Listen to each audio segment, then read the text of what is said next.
ikufanira kutexiwa ndeye kuAmerica.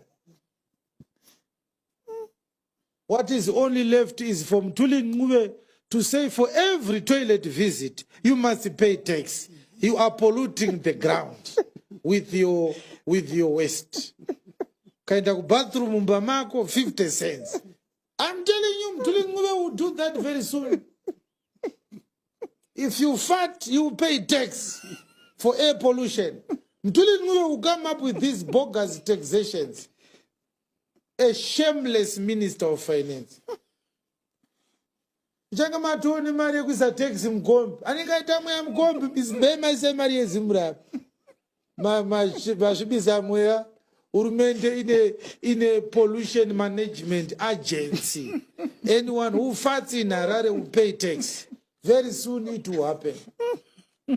You know, the level of Ncube education and the tax brackets and the tax systems is implementing, it's embarrassing. I want to tell you believers that either Ncube is sick or Ncube is not the one coming up with these ideas. Someone sicker than him is telling him how to get money from the people. I can assure you, with the level of his economics, he cannot believe that people will pay tax in the salon. For shaving my hair, I must pay tax. I paid the tax when I bought the hair clipper. I pay tax when I pay for my rentals. The owner of this building pays money to the city council. Yes. That's how we pay tax. Okay. As far as where we are now, we are in 2024 in Zimbabwe. I don't see a reprieve in the short side. As we speak right now, I don't see things changing this year or next year. I don't see that. That's the shortest term I can see. I don't see anything changing. What I rather heard as a voice, it said to me, what is wrong with the people of Zimbabwe is that they don't feel for each other. When someone is being harassed, when someone is being attacked, when someone is being abducted, killed, violated, sexually abused, the society in Zimbabwe turns a blind eye. It's one man for himself, God for us all. So what God has decided to do, he has decided to use this rogue government that a significant percentage of our people, each one receives a fair share of their own wounds. And the pain is going to unite us. Political ideologies will not unite Zimbabweans. Religious ideologies will not unite Zimbabweans. No. But pain shall eventually unite Zimbabweans. This time we hear that the government is destroying people's homes, saying that they are illegal settlers. A responsible government does not do that. People are being evicted to create space for the Chinese mines and mining companies to exploit resources in villages where people have been living for centuries. The government doesn't care.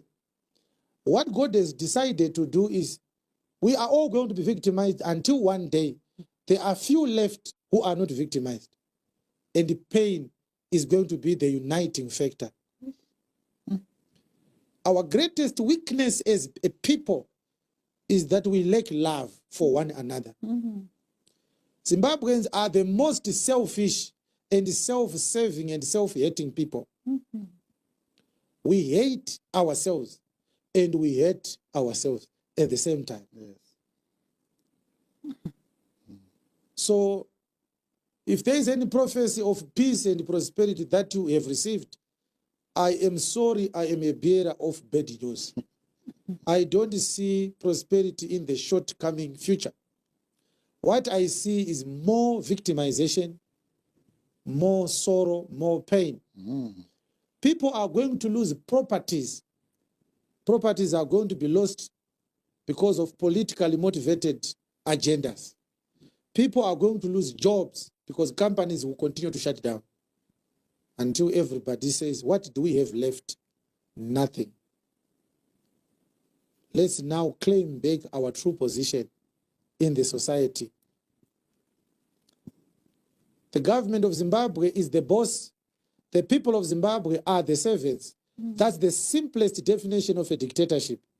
A proper leadership is when the president and his government are servants of the people. If you don't know this, go and read a book called A Man of the People. I think it was written by Chiwenga. It's a very simple book. You can understand this very simply. So as long as we acknowledge and we receive and we take this position that we are servants, and that's why we call ministers chef. Unosangana na minister makadi chef. Iwe ndiwe chef kuna minister. Minister akatoya akatsvaga basa kwauri. Ukampa basa rekuti atungamirire hurumende yako on your behalf.